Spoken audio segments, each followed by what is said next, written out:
Yo,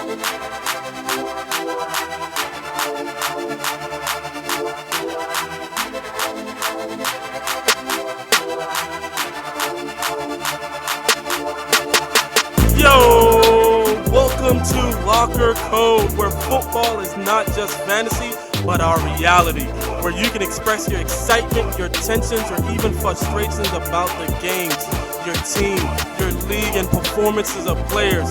Let's go!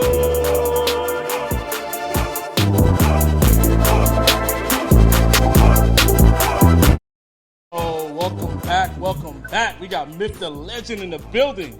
It's good, the man, the myth, the legend. See, every time you guys say it like that, I have to live up to the name, and it's putting me in a tough position.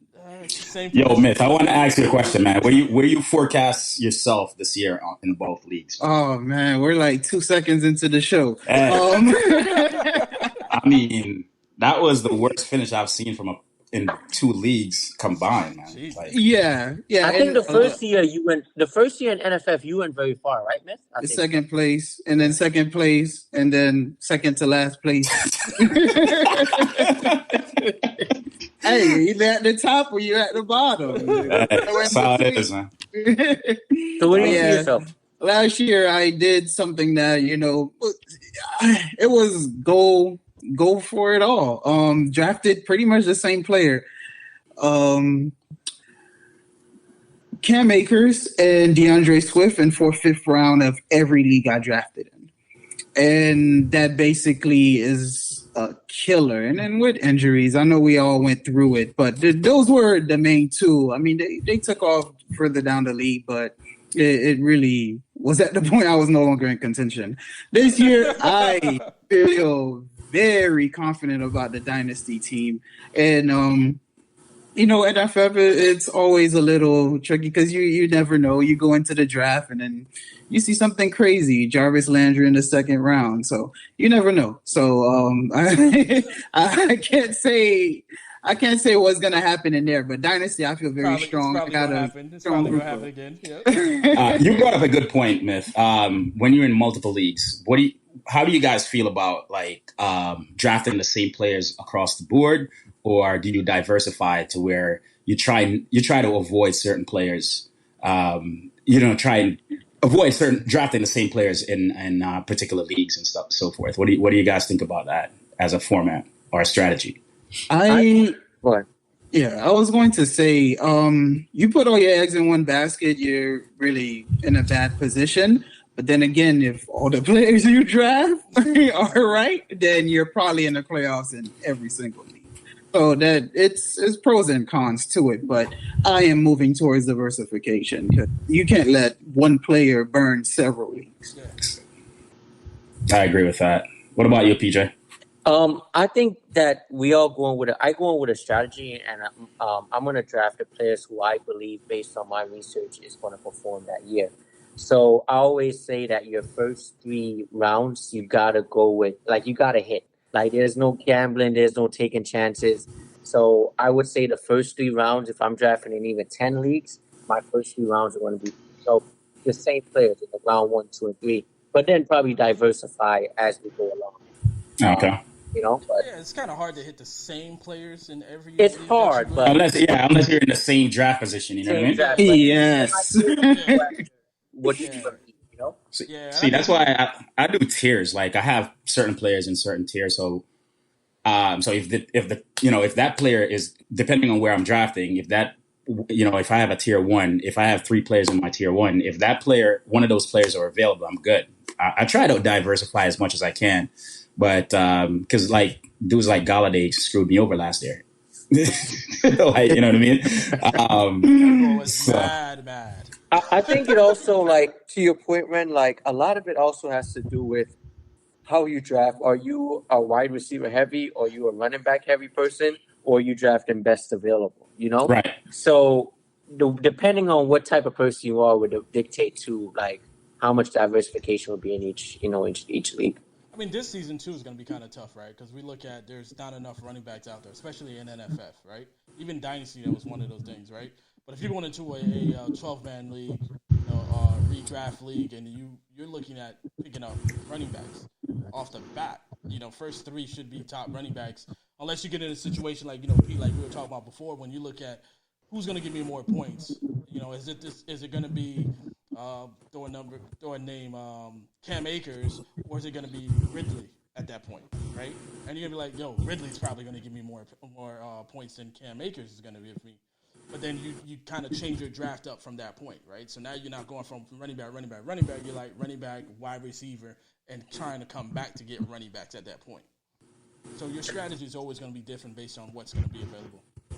Also, to your point, also what that league presents. Like, if you look back on NFL, like I remember the year Ren won, he was very quarterback heavy, right? I mean, running back heavy. A lot of strong running back that he had Devontae as his receiver. And then if you look at Catania's team last year, very balanced, with the quarterback, producing consistently, but a balanced team overall. And the year when Dre won, it was a lot of receiver. Yeah. So you have to look at, and then I know some people who, I'm not going to call names, who try to replicate Ren's team the year after Ren won, and it was failure. You understand what I'm saying? So you kind of like, wrong, bro. This is a gem that I'm giving people. It's a gem I'm giving people. You got to look at, you can't base it off of last year. Football is it's probably the most dynamic team sport. So you have to look at the needs and what is going to get it done for this coming year. You have to factor in what you said about the limitations on the number of running backs. And also it's going to be 17 games. And this year, it wasn't really a training camp and a post, a preseason. But this year you're going to have that. And who's going to break out? Which so it's so much to factor in. What makes fantasy football so fun. Cool. I agree. So, man, we got a dope show today, right? We're going to talk about the NFC North division, but we're also going to talk about the Dynasty Draft. We knocked out Dynasty Draft, Sunday? Sunday. Yep, Sunday. Let's go with Dynasty Draft, right? Oh, actually, you want to knock out news, bro? Or you want to go straight to Dynasty Draft, man? We can go straight into Dynasty Draft, man. It's there was three things that I wanted to just get your you guys' opinion on, but it's not that important. You never know if it's fake news or real news right now. It's there's a lot of lying and a lot of glorification and all that stuff coming out from the coaching staffs and stuff like that. Like one thing I just want to touch on, like Belichick came out when I think it was yesterday or the day before. Yeah. It was like, Cam Newton is way ahead of where he was last year. Of course, there was no training camp. So what do you expect? Like, so you have to read between the lines of these, you know what I mean? And then today they came out and saying Mac Jones was the best quarterback on the field compared to him. And like, so you have to just take these things with a grain of salt for the most part. So it's not important. Just get into the Dynasty Draft. That's a little more exciting. Yeah, man. For us. Crazy thing is, man, I read or heard someone say Watson is actually going to the Philadelphia Eagles. Some crazy this nonsense that was just coming out there in the streets right now. You know what I mean? So I know Memphis happy to hear some yaya like that, but that's what's happening right now. Boy, when I tell you these boys need a savior, boy, God. No, that was the plan all along. They've always been in contention for Watson. Is just this season, of course, with Carson on the books, is a little difficult. Right. But if you look at it as far as what teams have the draft capital to make this move, I mean, up to 3 first rounds next season, or if he goes somewhere else and the team is as bad as I expect it to be, they're picking in the top 10 anyway. Hey, just grab a quarterback and rebuild from there. At this point, I see what PB's talking about, how I'll be acting and saying what we need to do to get Watson. I see it now. My bad, P. My bad, yo. I see it now. Yo, so we got Dynasty Draft, man. We knocked out Dynasty Draft on Sunday, right? The first 10 drafts, man. How did you guys feel about the draft? We're drafting for the first, I don't want to say the first year, but we drafted last year. Now we're doing our first redraft this year. How did you feel, man, with the redraft? Yeah. Well, I think we should clarify. I mean, horrible last year, so go ahead. Yeah, I feel like we need to clarify. It's glorified keeper. Yeah. rookie draft mixed with free agents. Yeah. So you were able to pick up whoever wasn't left after the 10 picks. So 120 players deep. You're really players that stand out are going to be players that are usually rookies that are going within the first 10 rounds. So, naturally, Najee Harris was the first pick, which is very deserving. And I know you were hoping for him, but Kyle Pitts is not a bad consolation prize. So. No, it's not. It's not. No, but I was definitely hoping for Najee Harris, man. I was just hoping. I was like, Ren would have finally got Pitts right there, boy, if Najee Harris. I was fine with the top 3 players that came off the board in this order was Najee Harris, Pitts, and then Chase. And to be honest with you, I was fine with either one of those that fall to me. I was picking from the third spot, and I wasn't even thinking about it. I wasn't even worried about it. I didn't care what happened in front of me. I was fine with any one of those players. So, Pete, you had back-to-backs, right? The 11 and the 12 and 13. Yeah, the 12 and 13 one back-to-backs, man. How did you feel like what you did with your back-to-back for the draft? We talked about it before the draft that I was going for Mike Davis and Michael Carter. Sometimes I say too much on shows, but I'm a huge fan of Michael Carter. He reminds me, if you watch his game, he's probably the fastest back that came out of the draft this year, and he reminds me of I don't want to say a Dalvin Cook, but he reminds me of that. So I was happy to be able to get him. That's one of the players that I figured would fall to me and I wanted to get. And then with my 13th pick, I just pick what's best available for my team. And at that point, we're in a league where defenses put up a lot of points. I won last year with this defense, and hence they brought all their players back. I think they're going to be a good defense again. And that's what I picked up. So. Tampa Bay Bucks, right? Tampa Bay Bucks, yeah. I know there was a Trey Sermon and stuff out there, but I'm more of a win now type of guy. I don't know what the future holds in football. It changes so quickly week by week. True. So I didn't want to, hope. Right now, you wasn't looking to pick up rookies and rebuild. With Michael Carter. I know we talked about Trey Sermon being in 49ers offense and Jeff Wilson being gone, and that would have been your backup anyways. Yeah. My dude, Myth, the legend. Yes, sir. You had the 3rd round pick. You didn't have your 1st or 2nd. You had your 3rd round pick. So just on the 3rd and 4th round, you went into the draft not having those first 2 rounds. Like, what was the thought process at that point, and what did you do with your 3rd and your 4th? Yeah, so 1st and 2nd round were traded for A.J. Brown and T.J. Hawkinson, which I believe was an absolute steal because these are not players that you're getting in the 11th and 12th round. Doesn't matter how many drafts you do. That's not happening. And, really it was to solidify my roster. I didn't have a wide receiver 1, so grabbing A.J. Brown was a no-brainer to me. And my backfield is pretty much, it's pretty much everything with Saquon, Cam Akers, and Jonathan Taylor. So really just looking for depth pieces and also player that I can keep to develop, for next season. But for the most part, my core was intact. The rest of my draft was predicated on just building depth, but also looking at players that can hit. I mean, I ended up with Elijah Moore. I was very surprised with Elijah Moore. I know there's that fear of Jamison Crowder in there, but he actually recently re-signed too. Yeah. But I can't rule out that he could trade it. He didn't re-sign. He reconstructed his contract from $10 million to $5 million for this year. Only. So he's on a 1-year contract. So next year he's going to be a free agent. Yeah, so doesn't only help. I mean, not that the Jets needed help with cap space, but you shouldn't be paying a wide receiver that high. That contributes very, very little. Always injured. Yeah, always injured. Exactly. So, and plus you have Davis out there, Corey Davis out there now, Elijah Moore being drafted.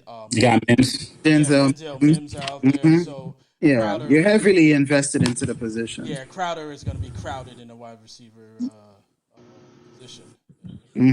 So just to capitalize on that fact, so just looking at news, Denzel Mims is solely practicing with the second squad now. Now that Crowder has re-signed, so seems like Denzel Mims is going to be the odd man out. That third player.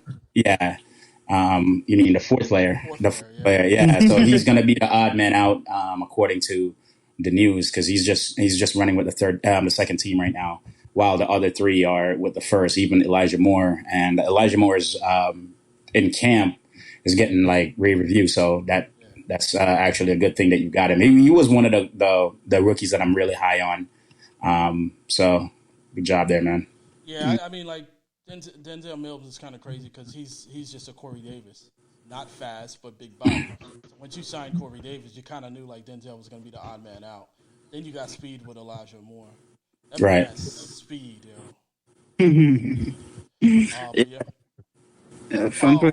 But I went like I said, I went, like you guys said already, with the second pick. I had the second and the fifth pick. The second pick was easy. It was pretty much going to be either Najee Harris or it was going to be Pitts, and we kind of fell to Pitts. The fifth pick was the one that was kind of going back and forth on, trying to figure out who was I going to get, and that was either between Javonte Williams, which I spoke to you guys about, or Myles Gaskins. I changed my mind on Myles Gaskins literally probably like Saturday night. I was just like, nah, I'm going Myles Gaskins. I think I spoke to PJ about it too, and I was just like, yo, I'm not going to get someone that is going to be fighting for that position, may take it in week 2 or may take it in week 5 or 6. Well, I can get Myles Gaskins, who's going to be the lonely starter inside of with the Dolphins, and then I end up later rounds picking up the backup, Ahmad. Just in case Myles Gaskins is in a situation, then I got this running back, so I don't lose my starter. Because one of the biggest issues, I had receivers, I had tight ends last year. I had no running back because I had Maserati who was injured, and then I was just rotating running backs.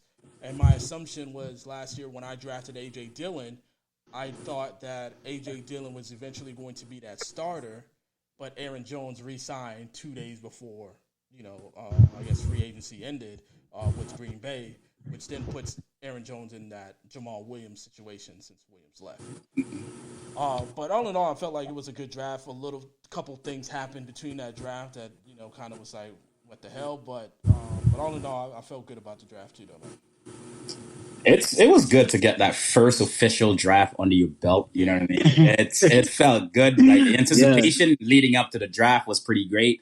All of Sunday, all I could think about was that draft. When is this draft gonna start? I just wanted the draft to start, man. There's some players that I was high on. I wasn't able to get, but one of my strategy going in, I was looking at the best player available.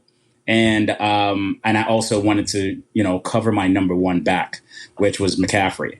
With Hubbard, like that was one of the major things I wanted to do going into that draft, knowing that McCaffrey's coming off of an injury, seeing what Corey Davis, Davis did last year, Mike Davis did last year behind McCaffrey. I was like, you know what, I'm going to protect this, my number one asset, with Chuba Hubbard, and that's exactly what I wanted to do. So I drafted him early, but I feel good about my decision of drafting him early. So it was a good pick. I mean, you got your back. Yeah. You got your back for your starter at the end of the day because we know how C-Mac injury is going to kick in. Yeah. You didn't draft early because I guarantee you he was on my board. I wanted to grab everyone's handcuffs. I grabbed Madison. I grabbed Pollard, which ended up being used for a trade. But also grabbed Kenny Gainwell. So I was happy with that. And Sony Michel. My take on Sony Michel, this guy will get cut. And he will be picked up by the Atlanta Falcons, playing right back in the Georgia Dome. Oh man, listen to this guy. This guy already mapped it out. That's his sneak pick, yo. That's his bold pick, yo. That's that bold pick. Yo, so let's get into the NFC North Division here. We got first quarter. We got Packers 13-3, Bears 8-8, Vikings went 7-9, and of course Lions went 5-11. How do you feel about last year's standings from either team? Did you feel Lions should have won more games under Stafford's belt? Did you feel, when is Kirk Cousins gonna start balling out as a Viking with having Thielen and Jefferson out there and Cook? Like, what was your feelings towards the standings last year? Well, personally, looking at it, the Vikings for being a very fantasy relevant team with your Dalvin Cooks, your Thielens, and your Justin Jeffersons of the world, who came on very strong, and as a they should have finished with a much better record of 7-9. Um, Player wise, they're easily the second best team in this division, personnel wise. But I think that coaching staff and not knowing are we a pass first team or a run first team. Which team were you referring to just now? Vikings. Vikings. No, I think for me, they're a run first team. They just have two great wide receivers. You can see that Dalvin Cook got a lot of volume, and even Madison behind him was getting volume. I look at the reason why their record, in my opinion, is their defense. There were moments last year where I was targeting their defense because of like how sucked they are. Their corners sucked and so forth. So I was targeting their defense. As far as the offense go, they have a really good offense, man. Obviously, look at the two wide receivers, Thielen and Jefferson. They both blew up, right? Dalvin Cook did a phenomenal job. So I don't think it's the offense. I think it's more on the defensive side of the ball. And I think if they can beef up their defense this year, yeah, they can easily jump the Bears. But the Bears have some weapons on offense as well, but and the Bears has defense, so that's where the Bears is going to propel over them. Like, you know what I mean? That's where the competition is going to lie. Without Aaron Rodgers, which we will get into, I don't know where the Packers is going to end up, man. I'm not one. A lot of people are like downing Love for when he hasn't even shown anything, and the dude was decent in college. So just because. If you look back, I remember when Favre and Aaron Rodgers were on the Packers and they decided that they're going to go with Aaron Rodgers. It's the exact same way they were doing Aaron Rodgers. They were like, oh, my God, you're going to get the Hall of Famer out to put this guy in that hasn't been proven and blah, blah, blah. And all of a sudden, everybody's like, oh, my, Aaron Rodgers is God-gifted to football. You know what I mean? So I'll wait and see. I'm on the wait and see approach as it comes to Love. So that's just me. Yeah, you always got to see what's on the field first, right? You got to see him play. But second year, right? Yeah, second year. We haven't seen him on the field yet. We haven't seen what he can actually do. Let me ask you guys a question, being that we're on Green Bay. Do you think Rodgers will be a Packer this season?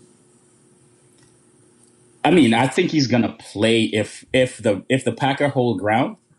He has no choice. Yeah, he has no choice. The only thing the Packer has to fear is the court of public opinion. Because if the Packer decided, which no owners are there, so it's all, if they decided like, look, man, we ain't trading you. What is his option? He ain't got none. He can retire. They hold, yeah, and then do what? They still own him for 2 years. So that's my thing. So he can't play for another team for the next, you know what I mean?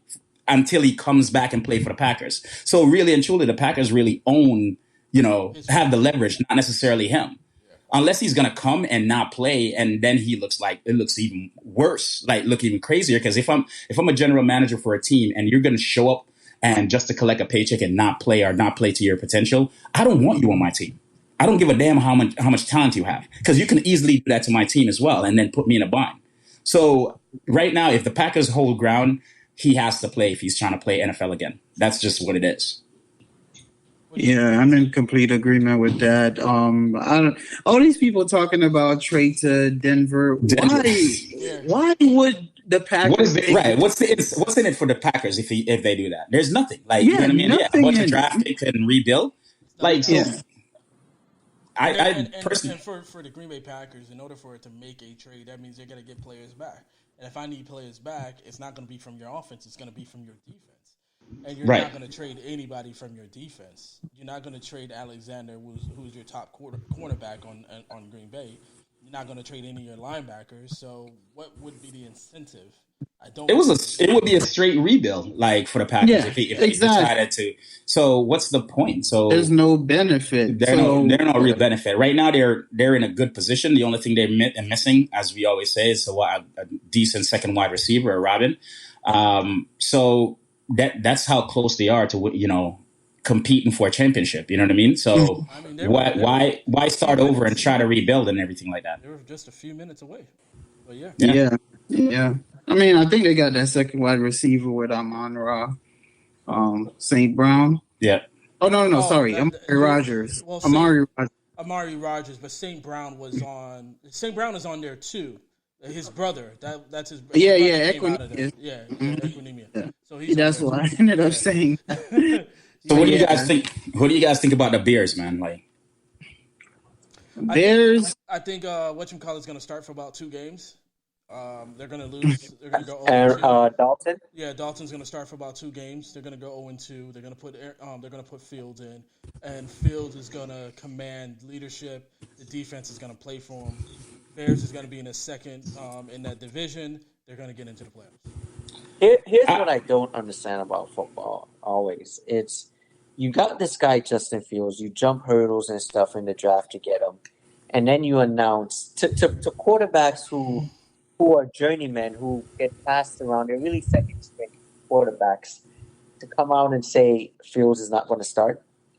Here's the thing about that. They had to, though, and I think Ren's about to drop that nuggets on them. Yeah. So think about this. If you go ahead and start Fields and Fields fail, what then? You feel me? That journeyman that you promised to start and have him ink the line, he's gonna now like, yo, I don't believe in you guys. I'm not gonna play to my potential. So y'all gonna take L's like nothing. You know what I mean? So that journeyman Dalton is going to fail. Yeah, but but Dalton doesn't believe he's gonna fail.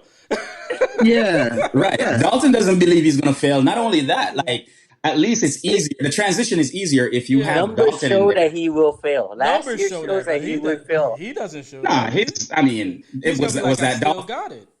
Was that Dalton's fault they failed in Dallas? That was the offense. That was the coaches. It's the offensive line. They were down like all the offensive linemen. The center went down mid-season just after Dak went down and all that. So I mean, you can blame it on the offensive line as well. So and then the defense suck. Jesus. Right. So I mean, I think they're doing it the right way. Let's start the vet and see what the vet does. If the vet is losing, then yeah, you can put Fields in there. Now you can justify putting Fields in there. Hey man, you're not doing it. Because it's easier to do that than to do it the other way around. Yeah, exactly. And because the vet can come in and blow it up. Like the vet can come in and play great. And if you think about Fields, look how far Fields fell. You know what I mean? Look how far Fields fell, because he has flaws. He's not ready for prime time. As much as we would want to say he is, not because he's a rookie and is a new shiny thing, that doesn't necessarily mean he's better. Yeah, and a lot of. I mean, there's Allen Robinson play with anybody, right? And anybody standing in the backfield, like commanding that pass, Allen Robinson will play with. But on some teams, man, some of these veteran wide receiver will eat up a rookie. Like, yo, you better pass me the ball. Look at what happened to Baker Mayfield, bro. Like, you see what I'm saying? On OBJ. Like, so that's the thing. When you have a veteran in there, like, OBJ can talk all he wants. A vet will, shut him up real easy. Didn't Allen Robinson play with Blake Bortles? Yeah, he played with that's what I'm saying. He played with everybody. Made Blake Bortles look good. Good. Yeah, this is the best Blake quarterback Allen Robinson has ever had. Either Andy Dalton or Justin Fields. It's the best quarterback he's ever played with. Easy. Yeah. Easy. Hands down. All right, man, let's get into the second quarter. We got the Green Bay Packers we want to talk about, right? I just shitted on the Lions, eh? Yeah. So, Lions are interesting now. When we're talking about as far as what they did last year, as for that, they didn't do. They were not interesting last. They weren't interesting last year. They were not even for Swift. Not even for Swift, yo. This year, that's a whole different story, but not even Swift. But we got the Green Bay Packers, man. They with additions that they had when draft, they got corner. They went corner with Eric Stokes from Georgia in the first round. Offensive lineman in the second round. Like you just said, Amari Rogers from from Clemson in the third round, offensive lineman and then defensive lineman. And then they re-signed, as far as additions to the team, they re-signed Aaron Jones, re-signed Mercedes Lewis, and then they also released Jamal Williams.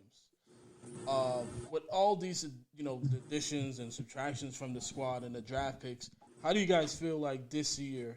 What is Green Bay going to do? Even with the saga that's going on with Jordan Love and Aaron Rodgers, let's say Jordan Love is the guy that's starting. What do we think Green Bay is going to do at this point? I mean, all the fantasy. I mean, if Love is the quarterback, yeah, the fantasy numbers for everybody is going to take a hit, right? And that's just pure speculation because we don't know what Jordan Love is coming with. Right. We know for sure what Aaron Rodgers was going to bring. You know what I mean?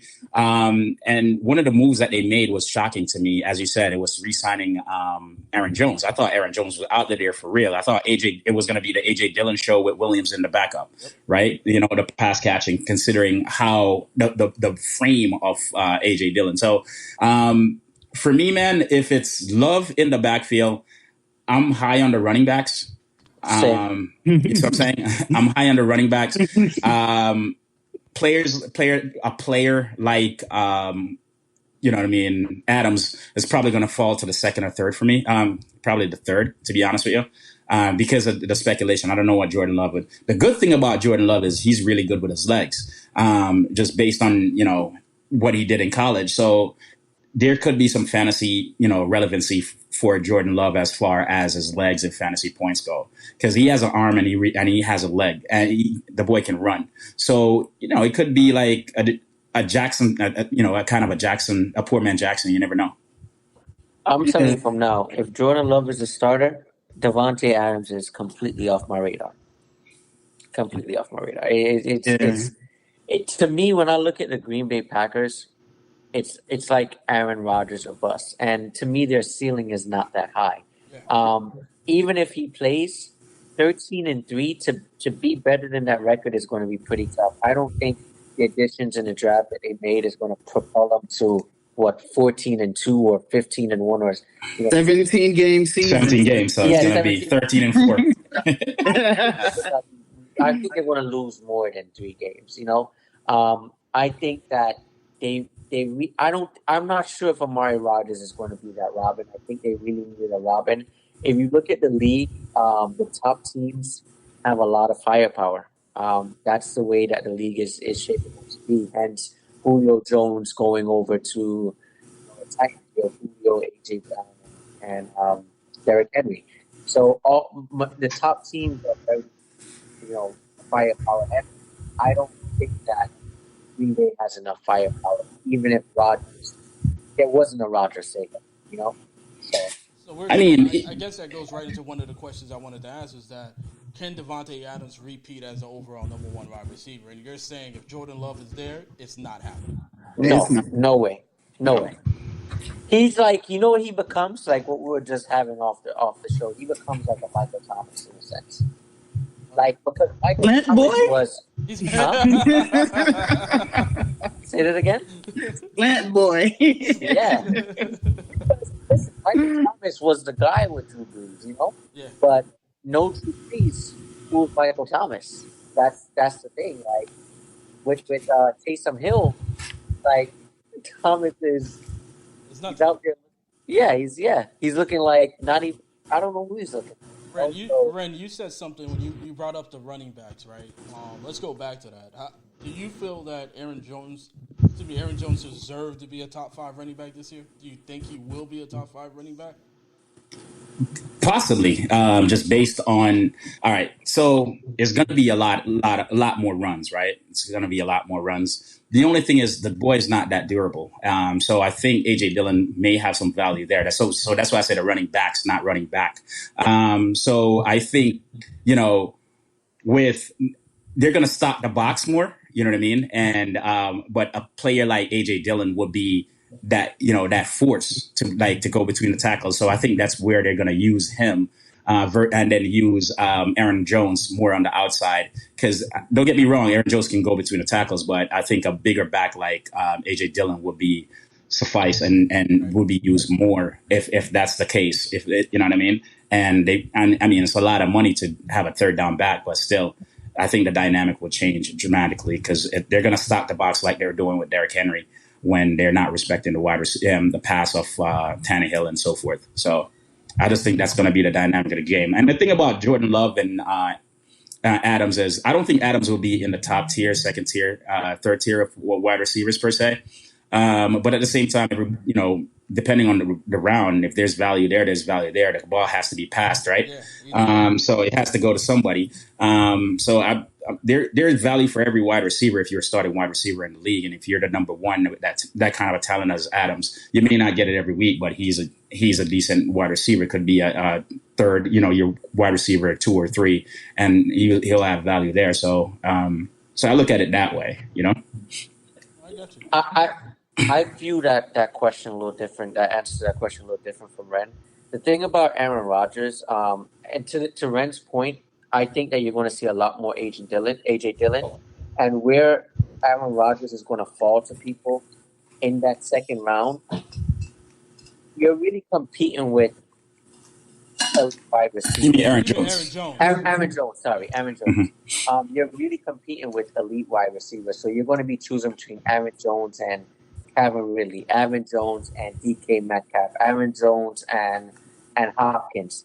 And I'm taking all those 3 wide receivers over him. Simply because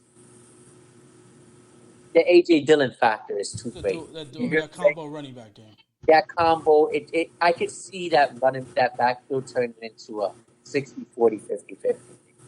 And drafting someone in the second round and having that turn to something like that, you're not going to be a championship team unless you hit on something spectacular in a later round. It's really shocking that they kept Aaron Jones because Aaron Jones is literally the same thing as A.J. Dillon.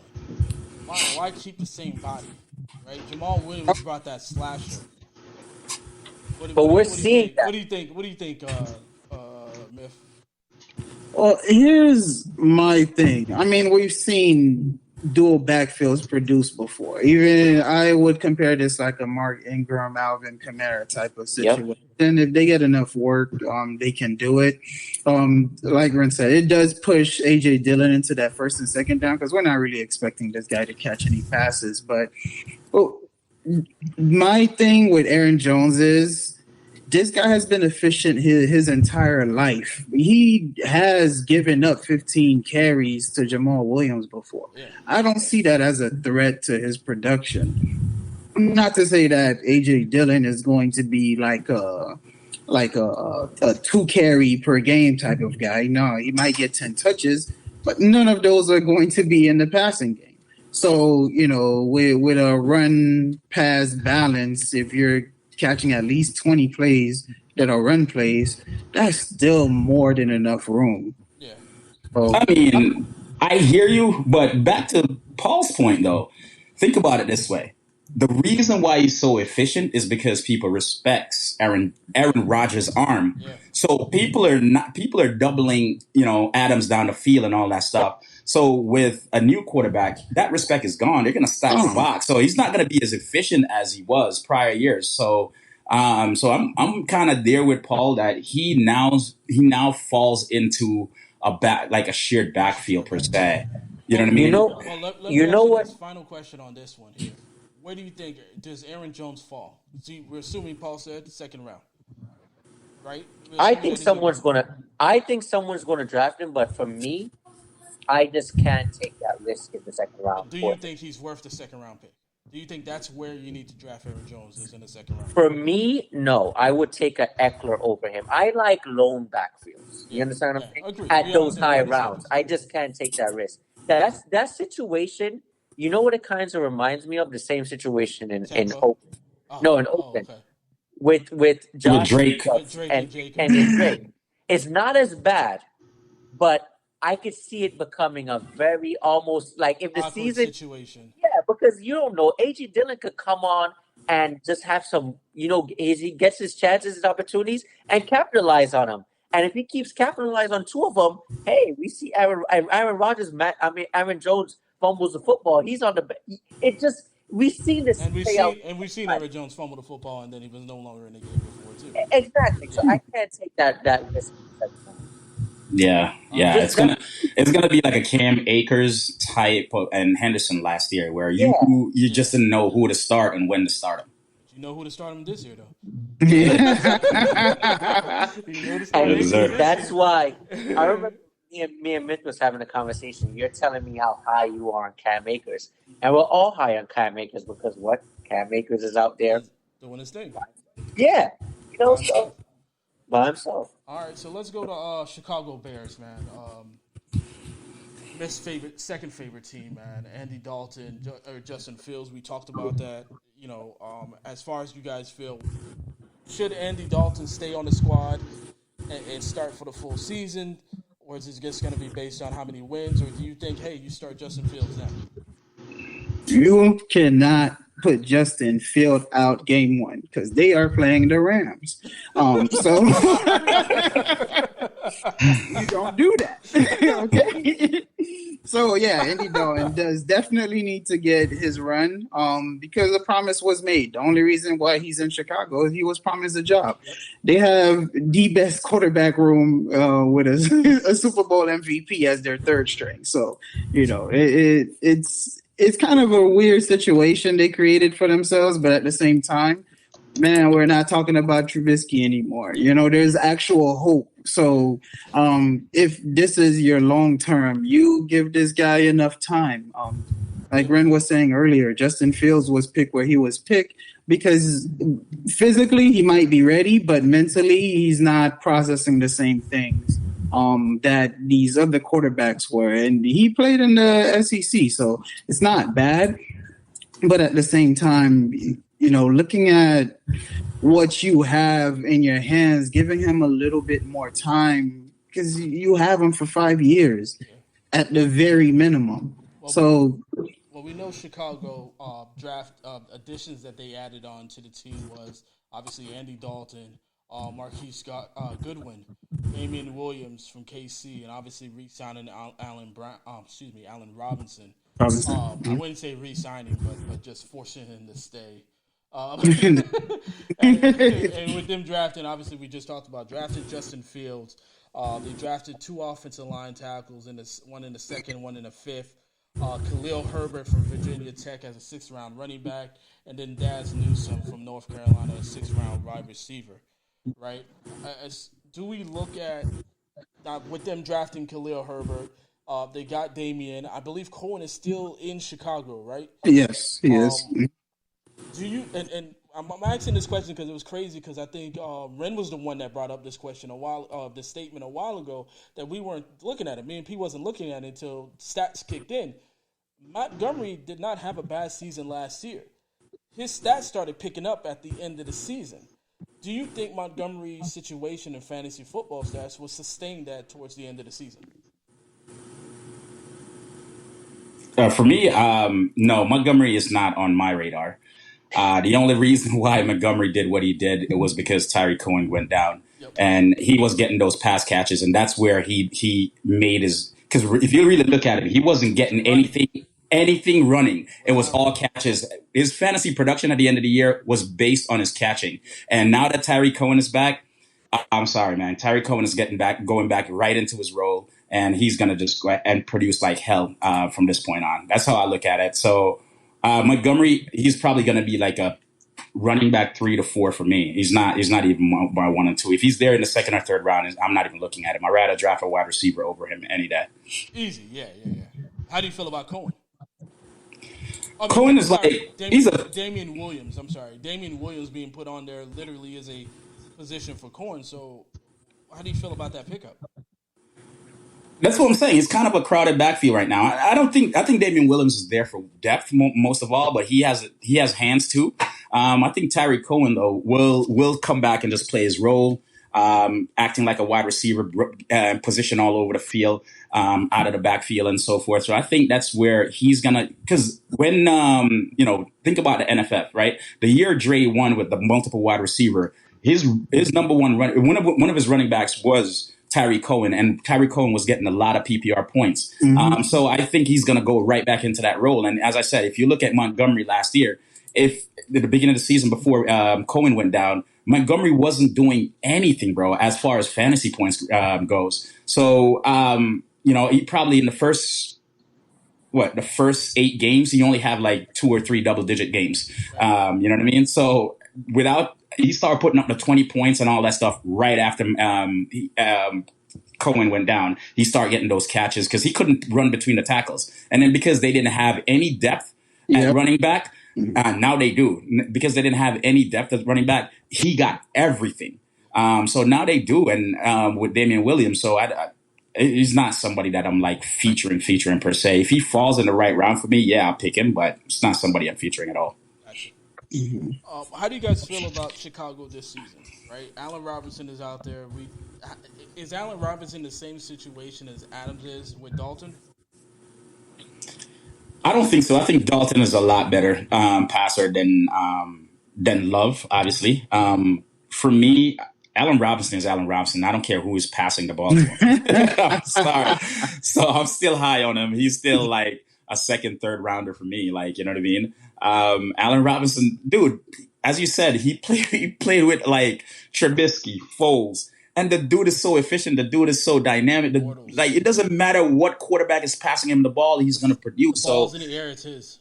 It's his, man. So he commands that ball, man. So, and all of his catches, almost all of his catches, not all, but almost all of his catches were challenging he got challenged on his catches, and he's still making those catches, man. So the dude is just like a beast, man. He's a really good wide receiver, and him, Hopkins, those guys I know for sure are quarterback proof, man.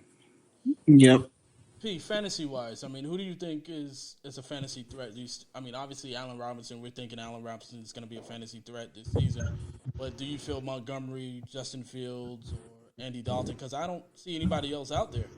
Mooney was good, but he's not really doing anything out there.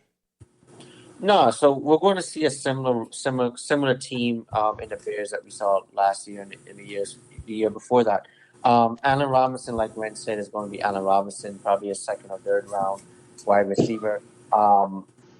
I personally, I like to look at ceilings, and I think that Justin Fields has a high ceiling. So he's going to be a guy that can get in the teens, and we've seen it in Hurts. He's got the hat on and bald. And we've seen rookie Justin Herbert. So I like Fields. He has legs. He has the arm. He has a weapon.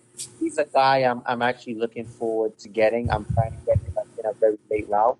And, he started popping off week 8, week 9. I have trade bait. I have, I have many things, So I have someone I can keep next year.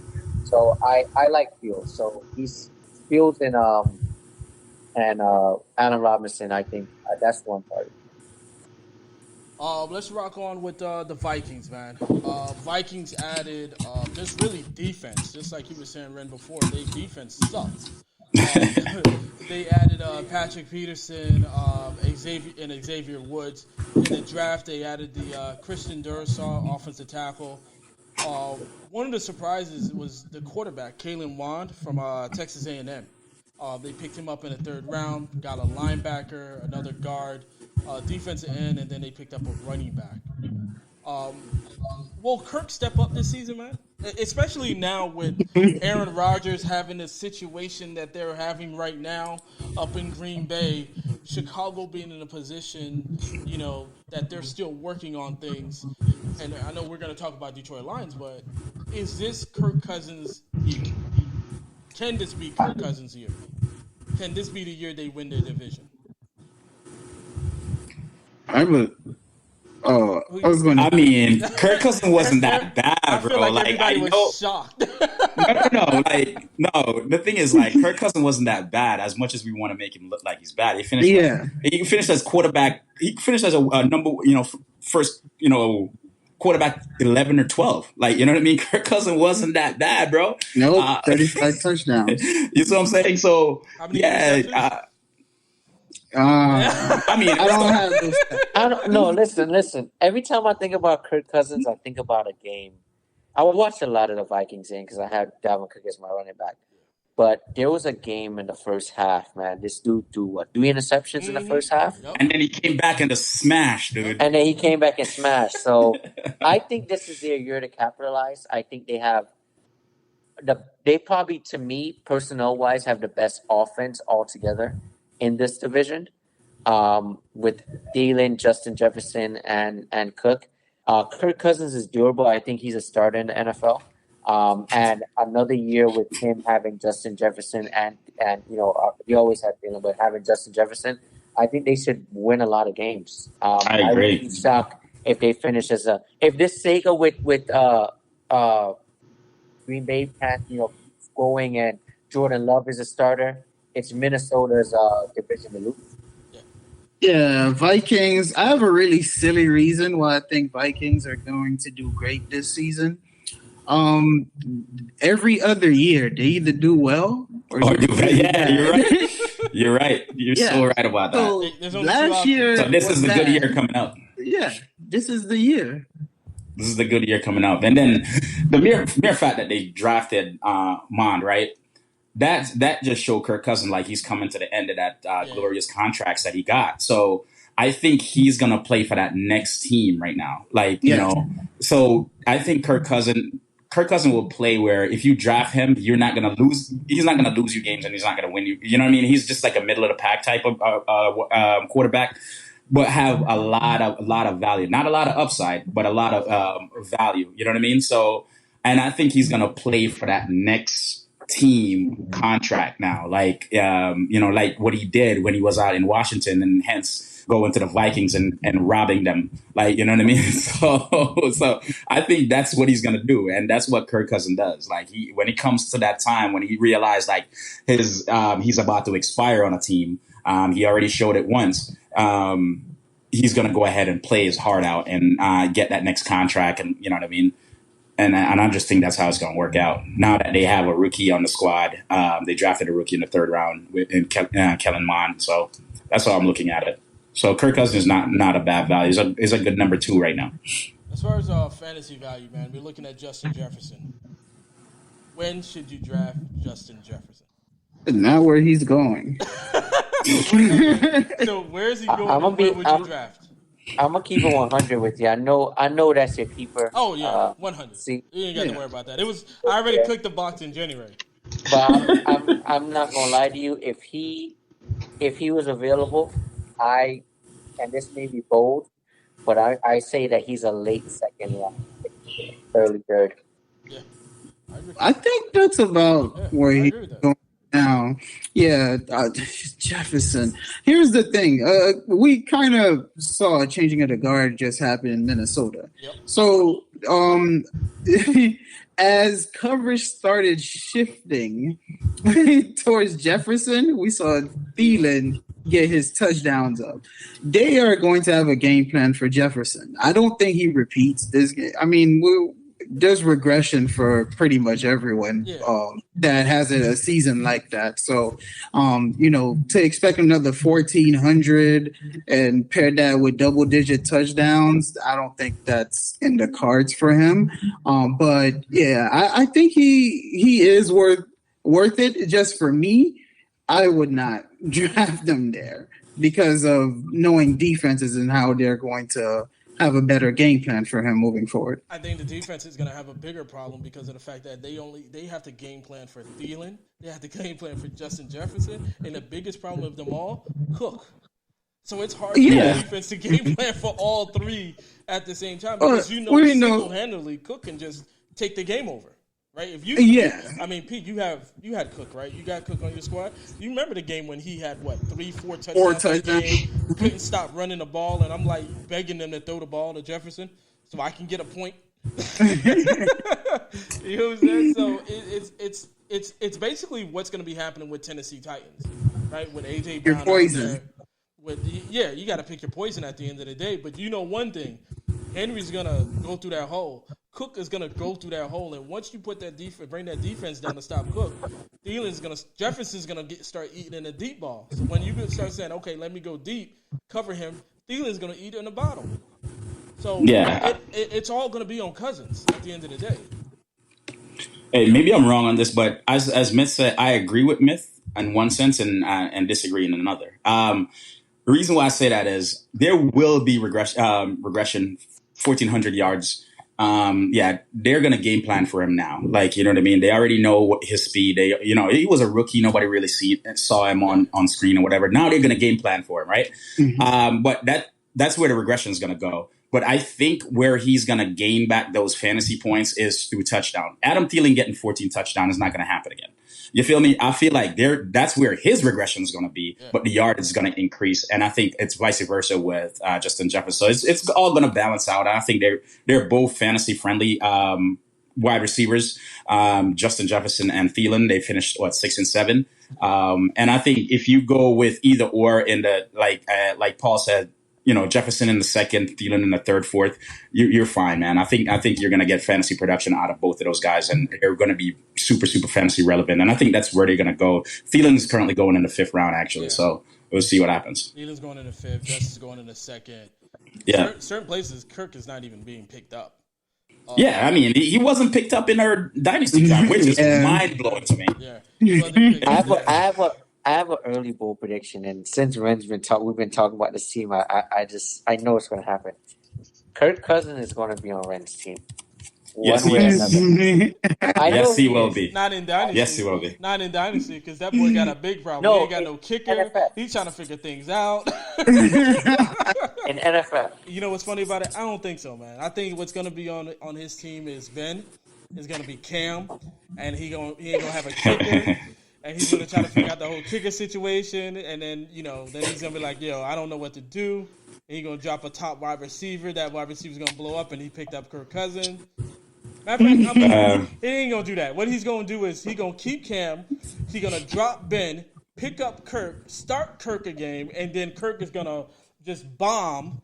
And then he's going to drop Kirk. He's going to be pissed. Yeah.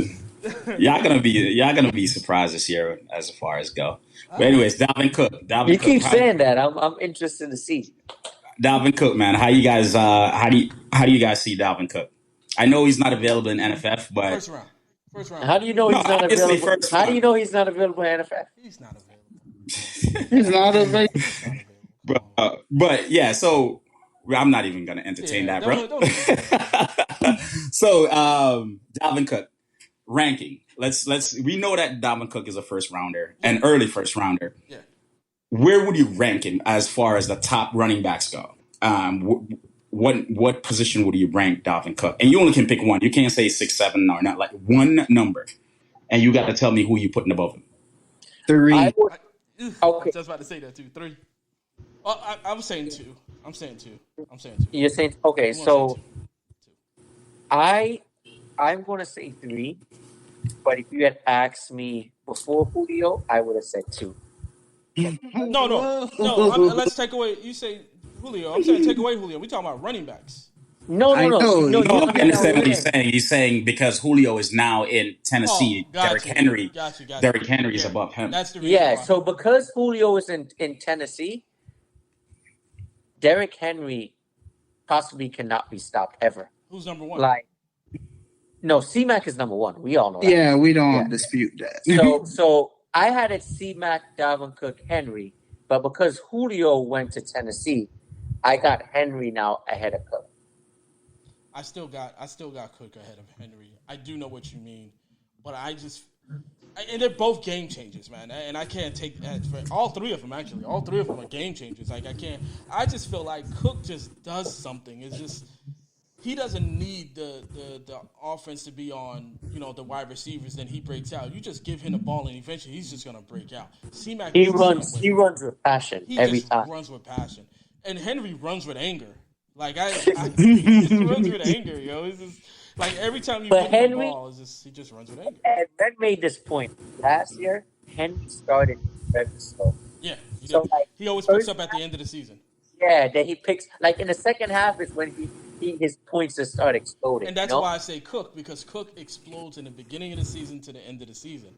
he may not get as much he doesn't play in he does. finals Listen, games. Hey, listen. Hey, he gets there. What do you think, Ren? Because I know you got a dilemma with Henry going on. All right. Here's my ranking. Henry and J.K. Dobbins. Here's my ranking. I mean, J.K. Dobbins. Yo, it's the value. J.K. Dobbins in the 7th when he's going in the 3rd. I mean, that's a huge value. And then still able to get one of the top running backs in the 1st. That's a huge value there. You should do it, bro. But anyways, as far as these rankings goes, so Derrick Henry can fall to you, huh? Yeah, you should do it, bro. You know what? And that's why I like how NFF does it. You don't know what your draft position is because I mean that's just me speaking. You can go ahead and I can go ahead and drop him and still get like a 1st overall pick and still looking great. You know, because that kind of I mean. Or you can get screwed like Myth last year. True, that's true. Yeah. You can get screwed by like Myth last year, where you kept somebody, get the 1st overall pick, kept somebody in the 1st round, and don't have a pick until the 24th pick. So, so you see what I'm saying? So it could hurt, it could help or hurt me. So I'm really thinking about this one. But anyways, as far as the ranking goes, I have Dalvin Cook as number 2. I still have him over Derrick Henry, and the reason why I have him over Derrick Henry is the catching ability, and it's a PPR league. I understand how Derrick Henry can put up a lot of fantasy yards and whatever, but as you said, the main reason why you like Derrick Henry is the main reason why I put him at 3. Julio is now there. So Julio is going to command a lot more passes. Julio is going to command a lot more touchdowns moving forward. You know what I mean? And I think some of those touchdowns, Derrick Henry is going to have a touchdown regression from the 17 that he had before.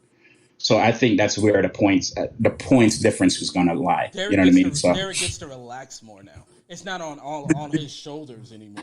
Right. Yeah, he just relax more now. He's cool. Like, yo, hey Julio.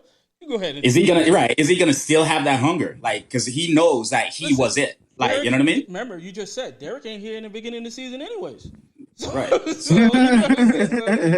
Let me ask you a question, man. And I'm not gonna lie. Wait 1 second. I want to make a point. There were a few games last year where I have Derrick Henry, and I was sweating, bro. I was sweating out because Derrick Henry just like he has like a monster. I remember this game. He had like 15 carries for like 10 yards, and I'm like, oh, he's freaking kidding me. Like, you know what I mean? And end of the 3rd is when he came and he got a touchdown. And once he got that touchdown, he started getting like, you know what I mean? Touches. And there's a lot of games that there is really not much yards, but the touchdowns is what gave you those fantasy points. Right. So, what were you saying, Pete? This question is for everybody, but I want your take on this, Myth. Since we're talking about running backs, Alvin Kamara and Ezekiel Elliott. How do you feel about them? And I'm going to throw Nick Chubb in there. Where would you rank those 3 guys as well? Oh, man. That is rough. I mean, I got to get you on the show to see where your mind's at. Right? Actually, throw Barkley in there, too. Yeah, let's throw Barkley in there. Throw Barkley in there, because I think they're all has like a not a major question mark, but they all have question marks. I think Zeke got a major question mark. Him and Kamara. So start with those 2. Okay, so with Zeke, actually, I would put Zeke number 2 on that list that you gave me with Saquon at the top. With Zeke, the thing with Zeke is everybody is speaking as if this guy is just done with. Yep. He has nothing left in the tank. But they're just remembering Tony Pollard just having that big touchdown game and forget all about the line and everything else around the situation. So, changing of the guard will happen in that backfield, but I think for one more season, they are really good to go. Really good to go. With Chubb, I do have to put Chubb at the bottom just because of him not having any catches. I mean, they started to do it towards the end of the year last season just to kind of keep the defense on their toes. But, man, Kareem Hunt could be a starter in a lot of other So, to have that there, that's definitely the reason why he'll be. And not that Kareem Hunt is getting a ridiculous amount of catches. That really wasn't it. I mean, It's how Nick he's Chubb using did get. himself with those catches. It's what he does Yeah, with the catches, yo. He explodes. yeah, yeah. But Nick Chubb, I think he finished RB8 in PPR. Just monster. Like, over 1,000 yards and over 10 touchdowns in 14 games, or even 12. I'm not sure he played 14, but he was out for a while. So I put him at the bottom because of the pass catching portion. I am very worried about Kamara. Either Jameis Winston, who likes to look further than 10 yards, or Taysom Hill, Who likes to run the ball. yeah, he's just gonna run it himself. So, what makes Kamara a good back is the catch totals. We all hear about the 81 catches, multiple years in a row.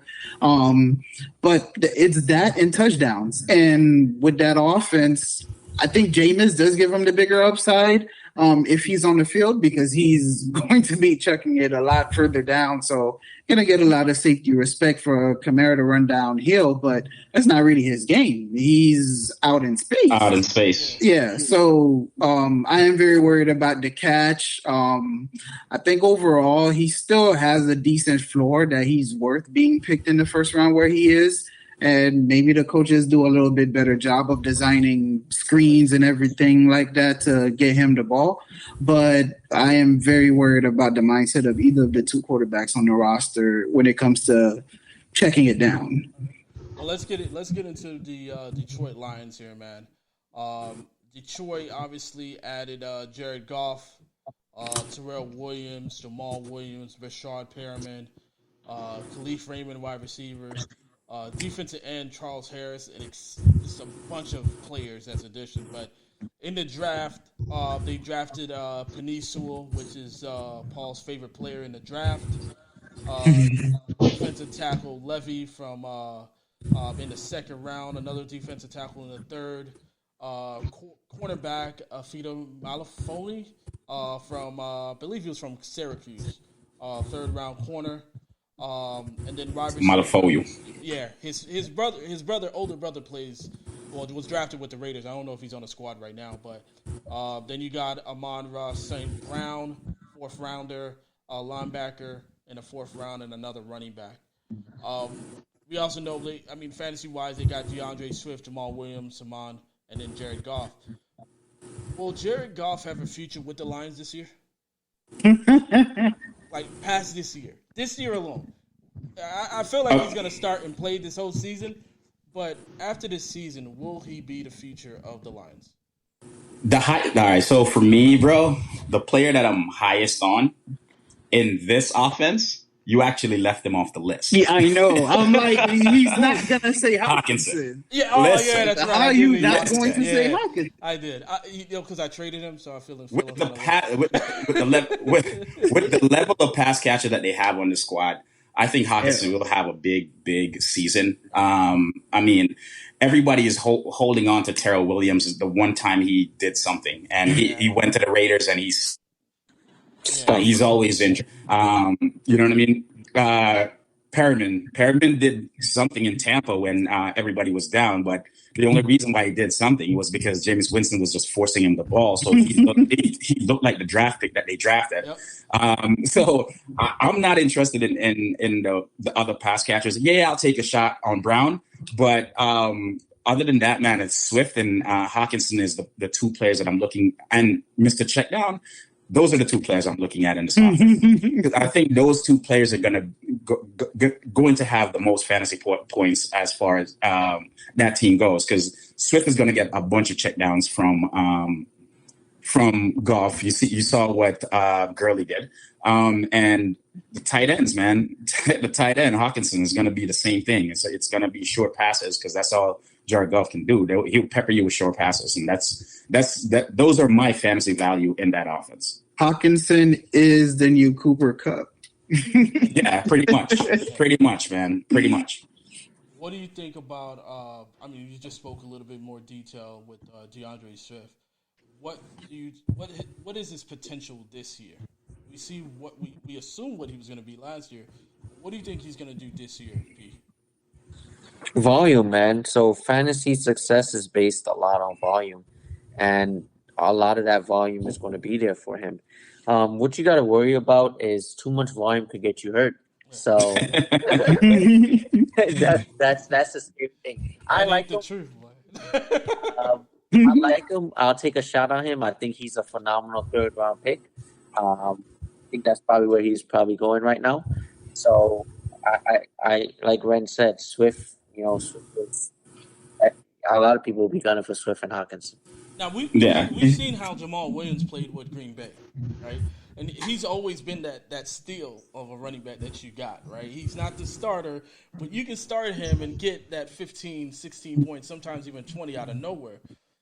Is he fantasy worthy? Will you go after Jamal Williams? Should anybody go after Jamal Williams after, fourth round? Because I think fourth round is where Hunt is going at that point. Yeah, he's in that mix of players for me. He's in the mix where you have the Chase Edmonds, where you have possibly even the Mike Davises of the world, because he's going to be the first and second, the Miles Sanders. That's where I think he should go, because I'm not high on Miles Sanders. Sorry, Myth. Because why though? That's what I'm going to say. Why? Because as you say, volume is king, right? And just based on what they have done this year, and based on I think a lot of his volume is going to go down, and if his volume goes down, that means his fantasy value goes down, and that's why for me as a runner too, with them trying to get their key wide receivers with Reagan out there from last year, now adding Devontae Smith, and they have another wide receiver out there I can't remember, but Philly, Myth was, Wow. I don't care for Philly, bro. So Myth the notable receiver, so that's out there. But I mean, I think it's going to be a passing team this year, and if it's going to be a running game, then you got Hurts. But does he have competition? Does Sanders have competition? They wasn't Gainwell that they drafted? Yeah, Gainwell is in there, plus waiver. Kerryon Johnson. Kerryon Johnson is out there. I mean it's Kerryon. I mean, Jordan Howard too. Yeah, Jordan Howard went in there too. So I mean, and he's back home. He came back again. So I don't know if he's used to that offense, but he's back again. You know what I mean? So he could be like maybe even be a red zone issue or a red zone threat at that point with Jordan Howard. But yeah, I just see them running the ball more. I mean, throwing the ball more. Yeah. Original question was on Swift, right? Yep. Yeah. Swift with you guys are expecting a lot of volume from him. You guys forgot who the offensive coordinator is. Anthony Lynn, bro. Come on. Yeah. Jamal Williams will be involved. Jamal Williams going to No, he already said Jamal Williams would be the first and second down, and he's designing plays to move Swift all over the field because of the lack of wide receivers. Swift will be like that. All right, so this is how I see it. You see, the Swift and Jamal Williams role is going to be simple. It's the poor man's Eckler and Melvin Gordon role. And that's how I see those two being played, because it's the same coach, right? It's the same coach that's about to coach that team. And Melvin Gordon produced, but again, this team is not Melvin Gordon. Jamal Williams is not Melvin Gordon. And Swift is not Eckler. I'm not saying Swift is not, is not close to Eckler, but the team is not that good. So I kind of see that, Anthony Lynn doing the same exact thing that he did out on the Chargers, doing the same thing to the Lions, and it's just a poor man version of it. And that's how I look at it. So yeah, they're going to have volume, and that's how their game is going to be. Where Eckler still had value when Melvin Gordon was there. Melvin Gordon has his own value too. And I think that's exactly how I can see it go. And that's the reason why I'm high on Hawkinson, because of how Hunt played on the Chargers. Not Hunt. Hunter Henry. Yeah. Sorry, Hunter Henry. Sorry. So that's what I'm looking at, because I'm telling you, most coaches, they don't change their colors, man. It's the same. They try to bring their same offense philosophy every team that they go to. Think about it. Adam Gase is the same play, same thing. You're from Miami to the Jets. Does he even have a philosophy? Yeah, to suck. Just look.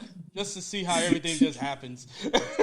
All right, man. So let's get into the fourth quarter, man. So we had we know we got our fantasy draft that we do for the AFC North. But before we get into that, man, because Myth is new to that, and we probably just do all four of us, or we just do y'all three. But let's get into the Locker Code mail. So we had a couple questions as fantasy, about 4 questions, right?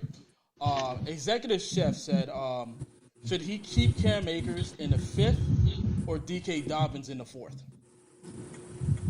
You know how I feel. No, that's easy, man. It's definitely Cam Akers. Cam Akers, volume is king, and he's going to get a lot of volume out there. Don't get me wrong. Dobbins has to be efficient to be really fantasy relevant, but you're going to have competition with Jackson, right?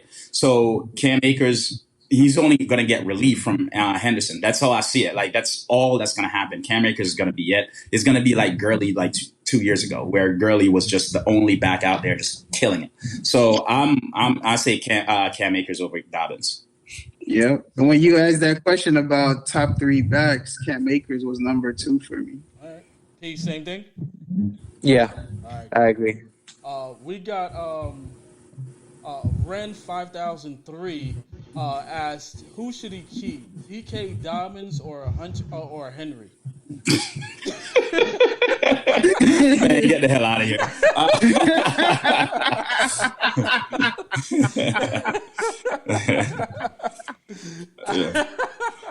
All right, man. So we got Jack Looney. Jack Looney said, team offered me Burrow and Jarvis Landry, and I would send out Jalen Hurts and Gallup. What do you think about that trade? Whew. I think that trade. Tell the truth, trash. No. Which side of it are you taking? Yeah, it's not necessarily which side of it are you taking. Yeah. Really... It's to me. What does your other players look like? That's what it is. Because I think Burrow's in a great situation with all the weapons that he has around him. Jarvis Landry. Well, I mean, I think don't even look at what other players he has on his team. Just look at it just for the trade itself. I'm trading Burrow to get Hurts, and I'm trading Jarvis to get Gallup. Gallup has the upside. Gallup has the upside, but I think Burrow has the upside on Hurts. I think they have pretty much around the same, because Hurts is going. I don't think Gallup has the upside on this one, because it's Landry's the number 2 receiver out there, right? And Gallup is damn near 3 to 4 at this point, because no. But the thing about it is, like, you're talking about Dallas, who has no defense. They're going to be in shootout all the time. Like, it's a pass team. Yeah, I don't know. You got Cooper, you got CeeDee Lamb out there. You're having Zeke back. They're putting in Pollard in and out.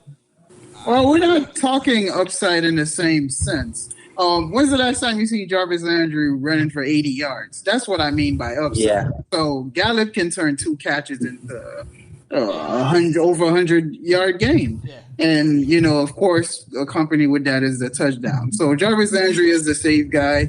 Michael Gallup is upside, but he should be, at best, your wide receiver 3. So if you're making this trade, have 2 solid pieces ahead of him. For me, the side of the trade. All right, so let's compare the players, right? Gallup and Landry. Landry had his quarterback, had everything going for him last year, right? He didn't have OBJ in the offense, so that's when he should have shined. And he finished as wide receiver 35, right? And Gallup, on the other hand, did not have his quarterback, finished at wide receiver 36, and a struggling offense, right? So Gallup to me is the better wide receiver to get out of that group, right? So Gallup at 76 didn't have his quarterback, and Landry at 35 had his quarterback. Right, and this is where I would take Hurts over Joe Burrow. Joe Burrow, yeah, he has some upside. He has Chase now. He's gonna be super fantasy relevant. But Jalen Hurts, fantasy wise, he has his legs, man, and that boy can run. So you saw what he did last year. He has an arm, but he runs more than he has, using his arm. So I think, if you run 40 yards, you know what I mean? That right there is 4 fantasy points, like easy. You have to pass a ton to get 4, 4 fantasy points when it comes to the passing game. So I feel like that side of the trade is an upside, and that's the better side of the trade. You agree, P? Mm-hmm. Right. We got Kyle Pointe, he's in a dynasty league. He says Gainwell for Mike Davis. I have Aaron Jones, Najee Harris, Gibson, and Gaskins as starters. So which side is he on? He's just saying, hey, listen, at the end of the day, I have a trade. I'm gonna trade Gainwell for Mike Davis. And he's telling you the rest of the running back. And I have the rest of the running back keys. I don't know how he has so much running backs. I don't know either. Yeah. Yeah, but It's a dynasty league. Yeah, it's a dynasty league, and it's for depth. Yeah. I wouldn't trade Gainwell. He just came out. You want to see what that ends up being. We know what Mike Davis is. He's a placeholder right now. So if this is a dynasty league, Mike Davis is already at the end of his career. This is, I know it. You're not in win now mode, and Mike Davis is a win now type of running back to have on your roster. With all these other running backs that you have, just keep the depth and just wait to see what happens. What do you think, Pete? I'm the opposite. I'm a win now type of guy. I'm going with that Mike Davis. When will you start him? I mean, look at your squad at the end of the day. You got Aaron Jones, Gibson, Najee Harrison, Gibson. Gibson is having his turf toe issue. Mike Davis touchdown that he could potentially get is ridiculous. Aaron, I'm going Mike Davis, man. Like Aaron Jones, we talked about it, might be in a committee. Gaskins, has to start. Najee has to start. But Mike Davis could challenge Jones and Gibson. That's how I look at it. All right. What do you think? Right? I'm going young. That's it. Yeah, it's a dynasty. It's a dynasty league, man. I'm going young. I'll gamble. Yeah, I'm making that trade. I'll definitely take the younger side of that trade. And I think that's what he has done in the past. Why he has players like Gibson and Gaskins on the squad, and now they're relevant this year. And he has enough depth to go ahead and have starters for this year and flexes to support his team. You know what I mean? He's relevant as far as the running back. So Gainwell, put him on your bench, stash him on your bench, and wait until next year when Sanders is out. Yeah. And if you really want to make a trade away Gaskins. That's the guy without the clear future. But you're not right now. If you're going to make a trade, because we don't know what his receiver core is right now either. But I agree with you. If you're going to make a trade for wide receiver, go trade Gaskins right now. That's on that level of everybody wants right now, and get a receiver or a tight end. But don't just trade because you just need another running back, right? Because that's what I think that is. You keep Gainwell. You keep him because he's a younger guy and see what happens. Mike Davis is only going to be a 1-year thing, and you got all these running backs. And right now, we don't even know if he's a 1-year thing because once these cuts come, and once people try to switch teams and all that stuff, you never know what happened because based on what Myth is saying, the Zoe's going to be in Georgia anyway, so you never know what's going to happen. Yeah, I see Tony Michelle getting cut by Patriots. They have a pretty deep backfield. Damian Harris, Ramondre Stevenson. They don't need him. Cut down day, then he goes to Atlanta, back in the Georgia Dome. Reunited. So let me ask you this. Last question for Locker Code Mel. Which Steeler receiver should fantasy managers look for? Here's where we different. Let's go. We're going to be totally different on this. They say the past, if you look at the past and see the future. I like Claypool a lot, but I'm going to go with Deontay Johnson. Simply because Ben is the guy in the center, and Ben looks his way every time. So I'm going Deontay Johnson. Let me answer this one quick. I like both. You can only pick one. I'm picking Deontay. I'm going Claypool. Claypool is big. He can catch. Deontay can't catch balls right now. It doesn't matter, but where is the Deontay quarterback? can't catch balls right now. At the end of the day, it's who the quarterback is looking for. When Deontay stops catching the ball, Ben would no longer look at him anymore. He looked at him all of last year. What are you talking about? All Dude, of last he year, stopped throwing the ball to Deontay because he couldn't catch. he stopped throwing the ball. Nah, he did not. He But did never stop Deontay throwing the ball. Dropson is a problem. Deontay drops him. You know why he always look at Deontay? Is because Deontay is very good at creating tough plays. It's at Rendell. He looks like Rendell. Back in the day. What it was, I can't remember his first name, but Rendell L, like from years ago. He plays just like him. He gets open. Somehow he gets open. The problem is he just can't catch. This is it. What do you think? So, for me, because I'm just anticipating what Ren is gonna say.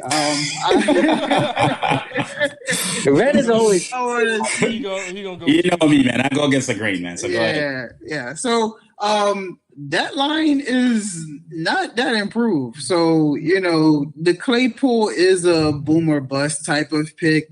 And for some reason, Juju almost had 100 catches. Nobody is talking about it. But Juju and Deontay kind of play some of the same roles. Unfortunately, it does make sense that Claypool would be the guy after the elbow surgery. Has fully healed. Now he has more power. And I don't know if Big Ben is actually ready to retire. He restructured his deal to take less money just to help out the team. I am going to pick Claypool out of the three. And it's thinking about where these guys are going to be available. He's likely to be the cheaper of the second cheapest. Deontay is going to be going higher in ADP, but around that area, he's going to be the wide receiver that clearly stands out. So it is Claypool for me. Are we talking about fantasy value, or are we talking about just which one is better? Because there's a difference between my answers are different if that's fantasy value. Fantasy value. It can't be fantasy value. His question is, which Steelers receiver should fantasy manager look to? All right, so it's fantasy value. So if it's fantasy value, I'm going to go with Juju. And the reason why I'm going to go with Juju, because I can get Juju way later. And Juju actually finished better than Deontay. You know what I mean? We're not saying when can you get him. We're just saying which receiver is going to be the best receiver in fantasy football out for Steelers. That's what the question is. Which receiver is going to be the best receiver on the Steelers? That's not what he says. For fantasy football. That's what I said. I said let's read.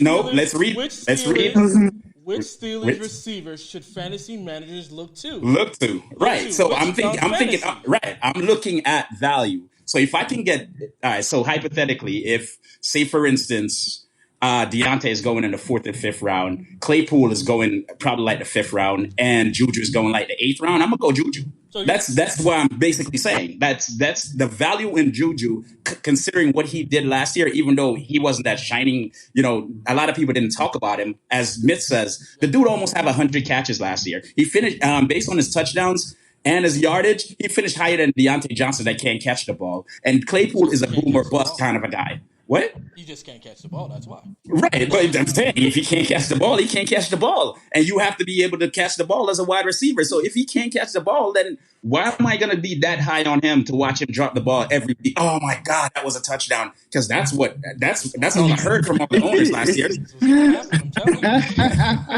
That's all I heard from all the owners last year. Like, oh my God. Myth, what was his name again? Deontay Dropson.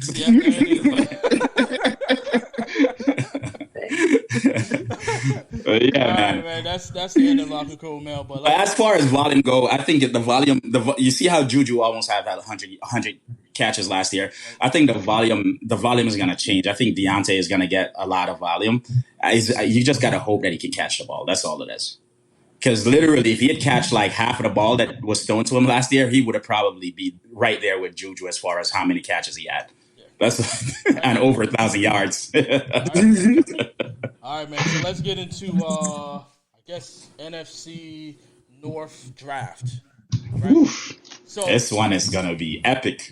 Basically, what we're doing a draft for each team. There's 4 teams. I guess. How do you guys want to do it this year? We're gonna do in order 1, 2, 3, 4. Yeah, because remember, we can pick the same players. The caveat, right? The caveat for this method, you cannot pick 2 players from the same team. Okay.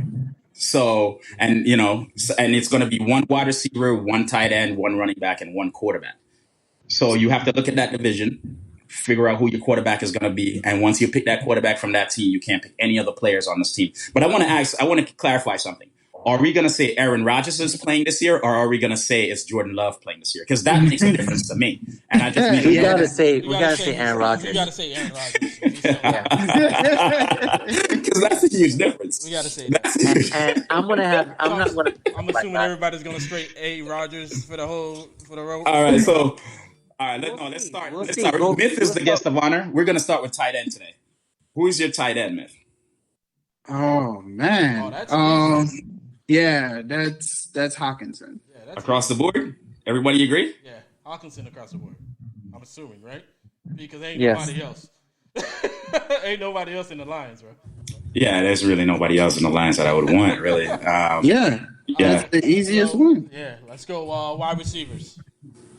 Adams. For you? For Ren is Adams. Oh, no, I didn't pick. Myth is first, remember? Oh, Myth, go ahead. Oh. I mean, you said Adams, so I'm like... I know, I was there. Yeah. Yeah, Rodgers playing Adams. Easy. Adams? All right. Adams, you? Adams, everybody? No. No. I have Allen Robinson. Yeah. That's me, too. I have Allen Robinson. Oh, I get. So we say for Rodgers. Okay. Yeah. Running back, man. Robinson? Hold on, let me put Robinson. Go Ah. ahead, you can start on running back, though. We're going to have the exact same team, P. I already see it.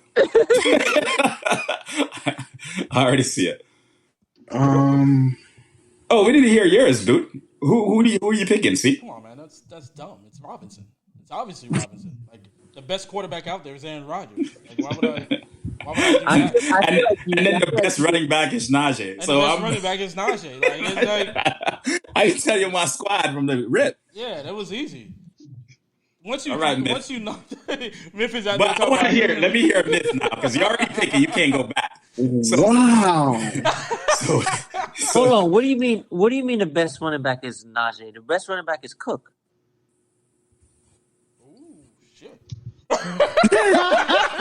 Whoa. Yo, we're not doing Pittsburgh. We're not doing Pittsburgh. Sorry. That's what I'm like. No, because we were just talking about Pittsburgh. That's why I kept using. Yeah, Dalvin Cook. Yeah, Dalvin Cook. Everybody, Dalvin Cook across the board. Across the board. So Myth, it's really because I know everybody else got Rodgers. Myth, who's your quarterback, bro?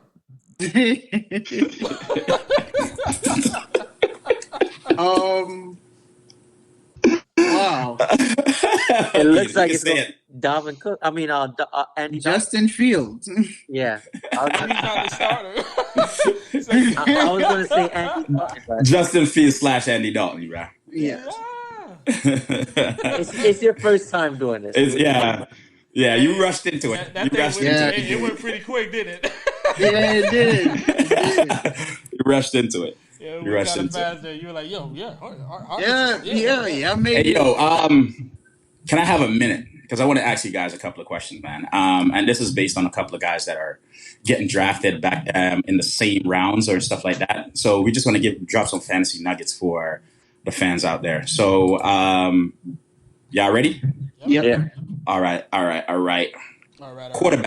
All right. Let's go with quarterbacks, right? Mahomes or Josh Allen? Help me, please. What's ADP for both? It doesn't matter what the ADP is. I'm just saying who you're going to draft. Who would you draft? Who would you draft? I mean, if we're looking so assume that both of them are going in the second round. Who are you drafting? Jesus. Mahomes. I'm going Mahomes. Yeah, I got to go with my homie. What about you, P? Don't do it. You a Kelsey fan. Yeah. I mean, I'm going to go. He won me the championship last year, but I'm going to go Mahomes out of respect and pure consistency. All right. You didn't pick Kittle or Waller? You didn't No, pick. I'm the one asking questions. Who? Nah, Kittle bro. or Waller? Who? Who? Kittle or Waller? Oh, I thought you said Waller. Waller. It's Waller for me. Waller. Garoppolo is Garoppolo the quarterback? Nah, Lance's. Waller. Waller. Kittle is too It's injury Waller. prone. Waller. Yeah, It's too It early. Kittle is too doesn't injury matter. prone. It's too early. It's Waller. Yeah. Yeah. I'll right. probably even take Hawkinson over Kittle, to be honest with you. Dude only like he's always injured, man. All right. I think we kind of answered this one, but I'm gonna go deeper right now. Chubb or Eckler? Whew. Eckler. Eckler. Right now, he's the only lone back. Chubb. Okay. Man, that's a tough one, man. Yeah, That's a tough one. Y'all, Hey, I told you this is not gonna be easy. Yeah. All right, here we go. Here's another.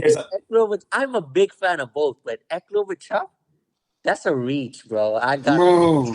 Yeah, can I change it? Yeah, y'all forgot what Chubb did last year, and he missed. Yeah. All right, so let's add some context to this. Why do you say Chubb, PJ?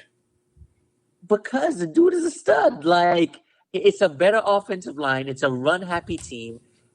I get that Kareem Hunt is there, but he gets so much volume. He gets a lot of goal line carries, and dude's a stud, bro. Like, I think Eckler is like a specialty back, but he's in a lone backfield. That's what it is. Yeah, he's in a lone backfield. I chose Eckler because he is in a lone backfield now. And they're going to be throwing the ball. Herbert's going to be throwing that ball. My issue with the Chubb situation is that OBJ wasn't there last year. OBJ's going to be here this year. So he's going to get force-fed that ball. OBJ still said that they were a run team, and that's what worked for them. Listen, I don't see them straying away from that. I do. Yeah, I did change my answer to Chubb because Chubb easily could get 2,000 yards and don't even need the Derrick Carey workload. So he is such a pure runner.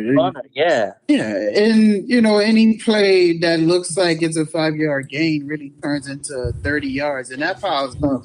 Yeah, and he's not getting the catches and everything, but he's the perfect back in the perfect system. All right, here's. Don't get me wrong. I'm a big fan of Eckler, but Eckler is a second rounder. I think Chubb is arguably a first rounder.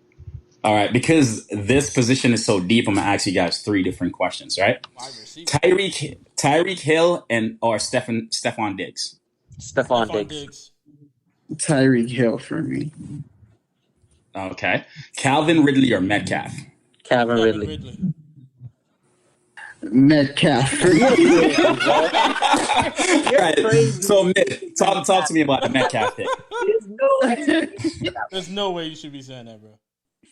No. Talk to me about your Metcalf pick, Myth. Here's my thing. We just saw Metcalf play, and this guy does not look like he's got anywhere near his ceiling. Like, it's insane. I'll watch this guy play. Anything could turn into an 80-yard play. Okay, and then he also has competition in Lockett and Chris Carson. Like, I don't understand that. Calvin Ridley is on a team that's pass happy. Pitts just and he has speed. And he has speed, and there's no Julio. He's what Matt Ryan knows. Every time Matt Ryan looks up, he's going to look for Ridley first. If Ridley's not there, then it's whoever else is there. And Ridley is literally Lockett, that's on the Seattle Seahawks. Speed. I wouldn't be surprised if Cameron gets most targets this year. If he stays healthy consistently throughout the year, I think he could finish the most targets. Ridley had a game last season where he scored 0 fantasy points. He's not going to stay healthy. He's not. I don't think Ridley's going to be healthy. Metcalf was up and down a lot last year. He had all right. something. I have a good one. Metcalf had 100 yards in one game, and he was just running after somebody. Man, all right. So let me ask you about this one: Hopkins or Jefferson? Hopkins. I like Jefferson, but it's hot. Jesus Christ. Hopkins. Myth, I can't with you, bro. This one is Hopkins. It's okay. All right. Keenan Allen or Allen Robinson? Whew, Whew. that's tough. And I have one more, and they're on the same team, so this one's gonna. Listen, I'm gonna go with Keenan Allen, right? Because it's consistency with Keelan, right? And Herbert's throwing that ball. The issue with both of them is just quarterback at that point. Yes, I know with Allen Robinson, you just throw the ball in the air and Allen's gonna get it. But man, we've seen games with Andy Dalton with the quarterbacks that with the receivers that he had that he couldn't get the ball there to him. And assuming Andy was the quarterbacks. All right. What do you say, PJ? I think it's splitting hairs, but I will give the edge to Keenan Allen. What about you, Myth? Yeah, I go with Keenan Allen. 10 targets, 10 catches. Yeah, easy. He ain't gonna miss All right. none of them I know I said 3, but I saw 2 names that I need to touch on. All right, we got one more. Scary Terry, or CeeDee Lamb. Bro, where you get these from? These are decisions that you're gonna face in a fantasy draft. Yeah. Bro. I'm gonna go with Scary Terry. Yeah, it's just that Yeah. there's no other receivers out there. Yeah. Yeah, me too. Plus, better quarterback play. He was doing it with that quarterback play. So Yeah. And last but not least, the same team. Last one, Cooper Kupp or Robert Woods. Robert Woods. Robert Woods. Yeah, we can. And Robert Woods. All right. Fun and easy. I think that was fun. Yeah, it was. All right, Yo, I can't believe you're really taking Metcalf over Ridley? Yeah, see, he got shocked. He ain't even on there no more. And don't get me wrong, I think that I like both, and I think that they're both second round picks. But Calvin Ridley to me is too easy. He's Stephon Diggs on the Buffalo on Atlanta right now. Like, Yeah. that's the guy you go after. Yeah. Yeah, man, that's the guy you go after. We lost the guys here, man. If you here, lost both of them, man. Yeah, but I agree with you, man. You guys back? Calvin Ridley played one less game than Metcalf, right? And Calvin, not only that, Calvin Ridley is above Metcalf as far as fantasy points go, and he played one less game than Metcalf. And Calvin Ridley had competition in Julio Jones and still finished above, you know what I mean, Metcalf. Yeah. Having a 1A like Julio Jones and you still finish above Metcalf is significant for me. Yeah. So, all right, man, that's it for the show, man. Shout outs, man. What's your shout outs out there, bro? Myth, where you at, man? What's your shout out? Don't shout out Philly. Don't shout out Craig. Hey man, the only shout out I can give is to Cam Akers for winning the 2021 championship game. Yo, let me make my shout out real quick. My shout out is to all the NFL family, man, both for the dynasty and for the redraft league.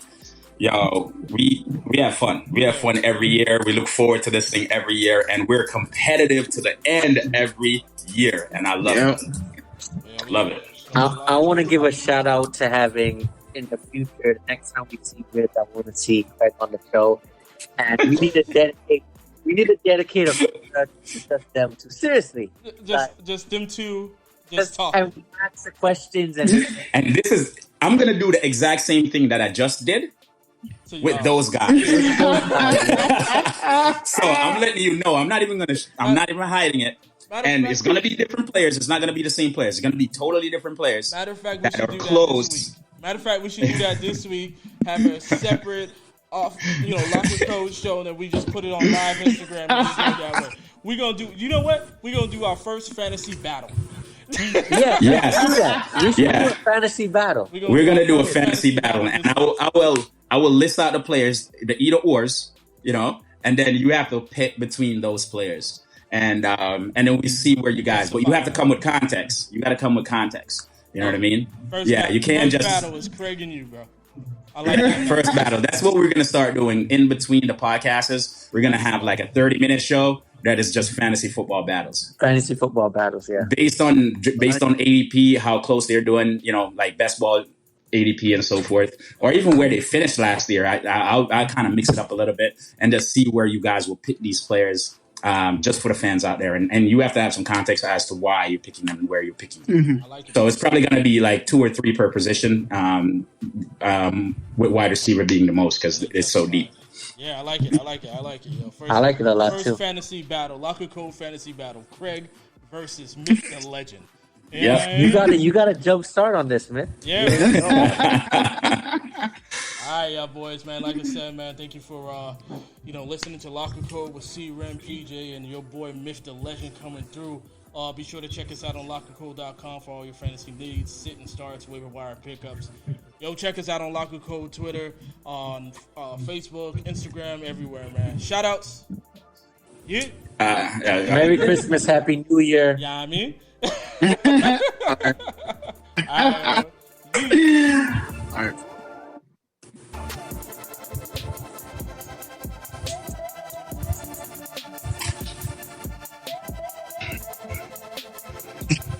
All day. Ain't nobody repping. All day.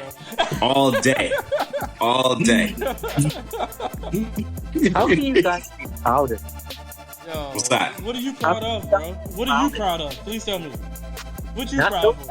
You ain't proud of nobody. There's 32 teams out there. You ain't jumping on nobody yet. Every year, somebody else's bus you getting on. Call it what you want. It's a bus. man. What you talking about? I won't be getting on that bus. You I like said one of that- them cats that get on a Canton bus, like, yo, let's go. I won't be getting on the Dolphins bus. You gonna fuck up and you gonna mess around and miss the wrong bus and get on the Dolphins bus. You gonna be That, like, yo. that bus can't be hard on the thing. I know one thing though. 4-0, you gonna wear them that Dolphins onesie. To a game. That's the part you miss. To a game. No, that is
Thank you.